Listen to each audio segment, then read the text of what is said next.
so this is Age Before Beauty. Now I would like to introduce now a wonderful fellow. We're so happy to have him on our faculty. Timothy Braun. Braun is just a guy with a dog, you know? He will read from his New York Times essay, The Four-Legged Reason to Keep It Real, and the opening monologue from his new play, Happiness, or Counterculture in the Age of Fascism, formerly titled Seagull 2, Electric Boogaloo, a comedy, kind of, sort of, based on Anton Chekhov's The Seagull, but without jokes and meaning. Which he is writing in conjunction with his students at St. Edward's University. Got to hear that one. That's got to be great.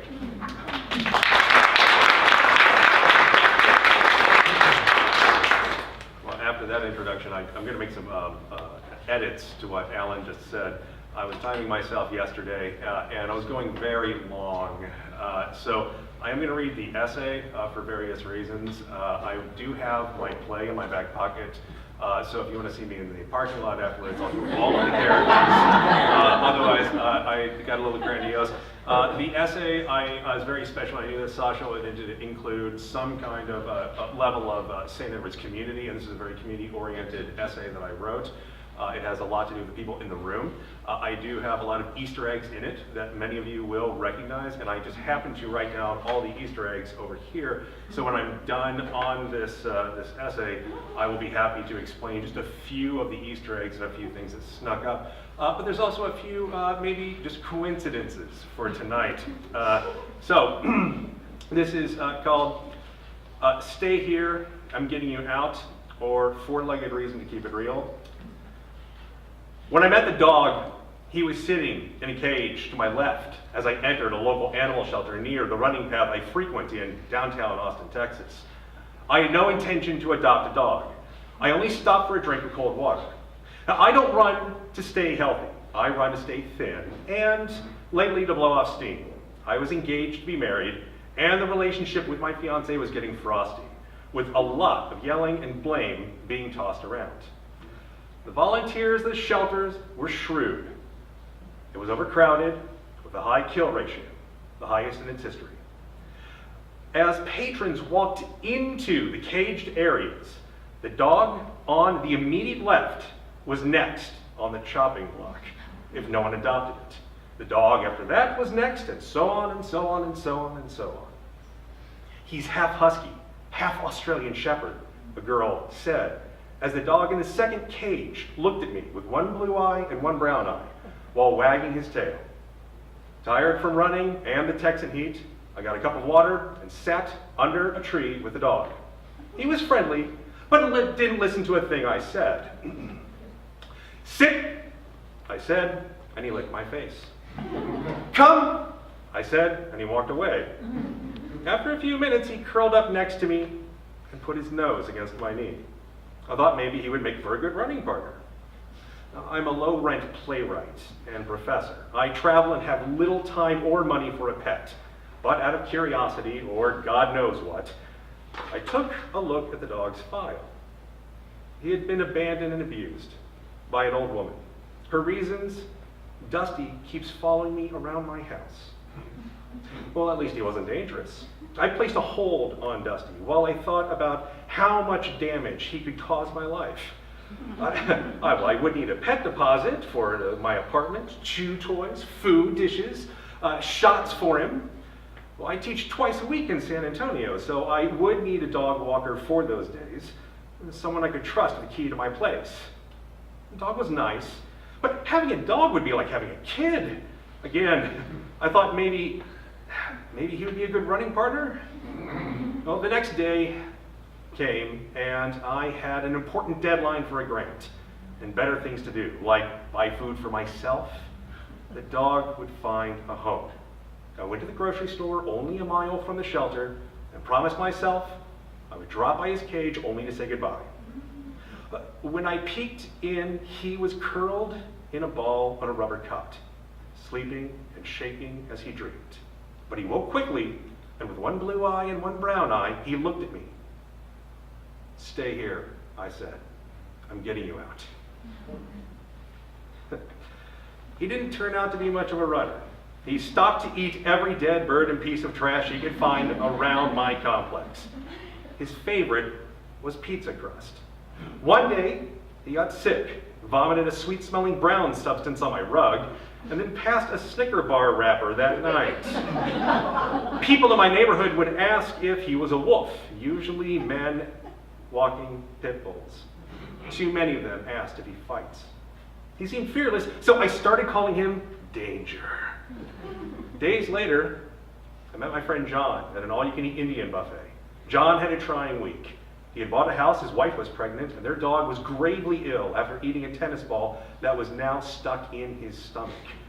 An operation to save him would cost thousands.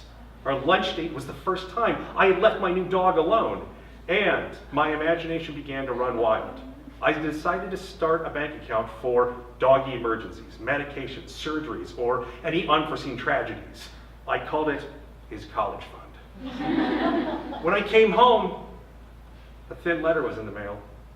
A grant I'd been awarded, a grant I needed to pay the bills, had been taken away for a lack of funding.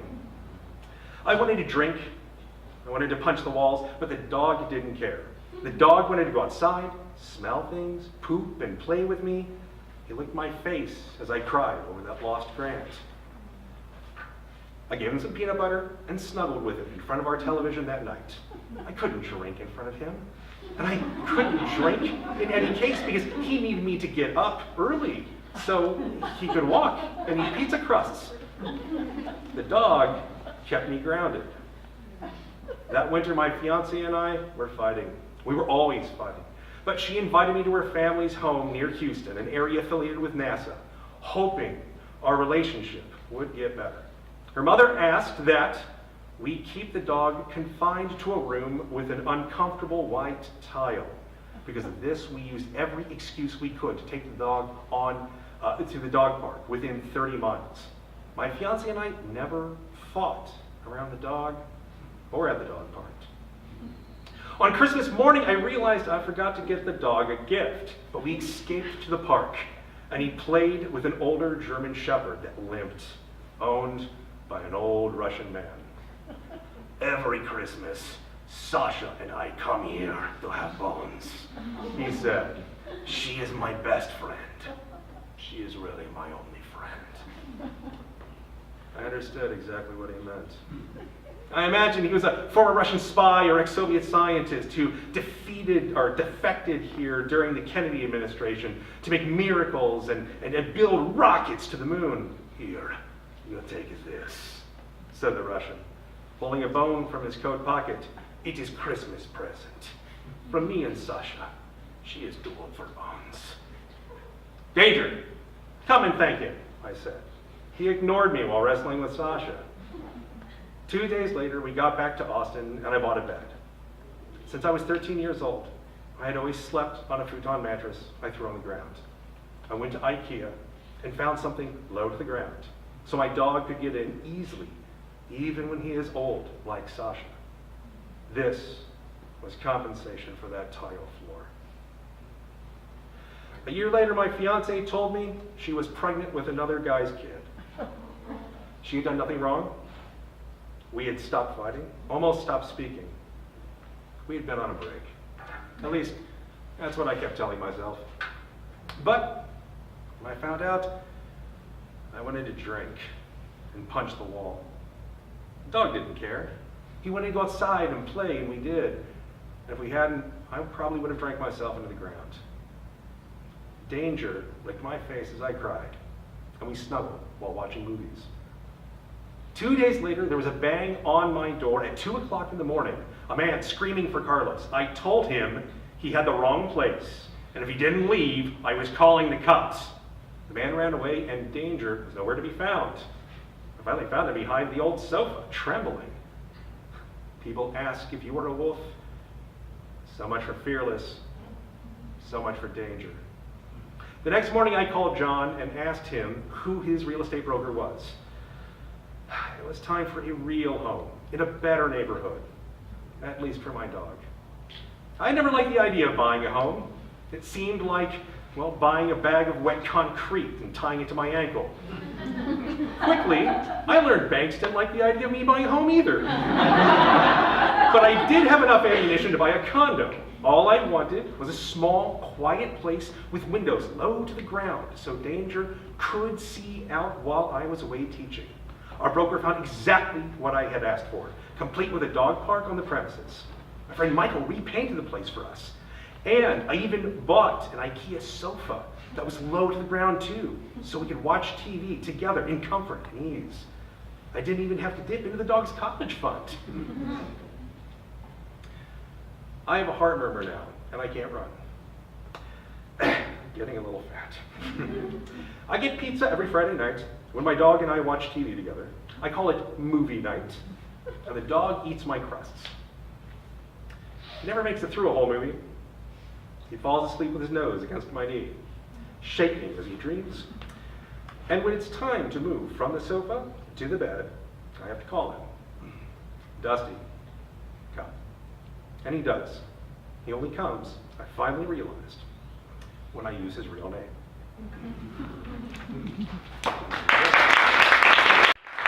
So just Easter eggs, because some of you know that story. I have never actually read it out loud in the city of Austin before. And I thought that would be a nice thing. Just so happens that the German dog we came across was named Sasha, and you're throwing us a bone tonight. Thank you. I thought that was nice.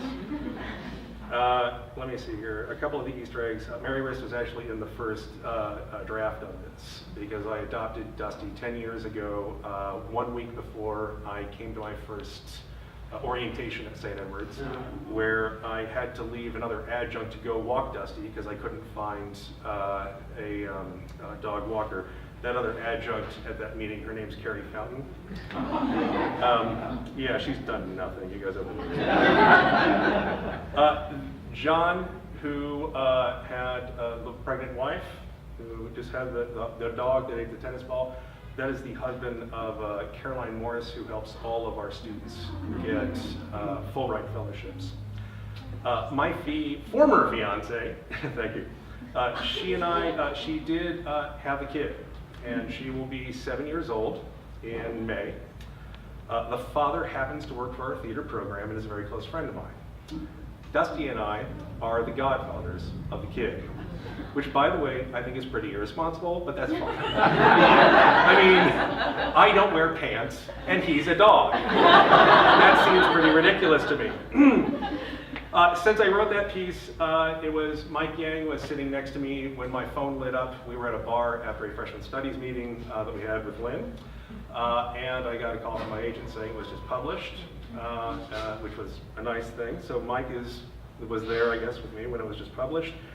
And I don't think I had to tell you we were at a bar, but that's all right. Since then, I've gone on to write 28 essays about my relationship with Dusty. We've had 5 artist in residency programs, including being the artist in residence at Piedmont College in 2016 when Dusty ran for president of the United States. We didn't do too well. Mayor Adler named April 17th as Dusty Danger Dog Day in the city of Austin. And I'm sorry, that's August 17th, sorry about that. May 15th is Dusty Danger Dog Day in Eureka Springs, Arkansas, in the Writers Colony, where we were also living. And I am retiring this piece tonight. It's getting to be a little bit old, but that's because there were 2 other things that really happened recently here today. As of today, there's a calendar on my kitchen wall, and it's counting down. It's like a death clock. And today is day 60, and then tomorrow day 59, and the day after that'll be 58. That's the calendar of my current fiance. I'm getting married in 60 days, and I thought maybe it's time to retire this story, just for good sake.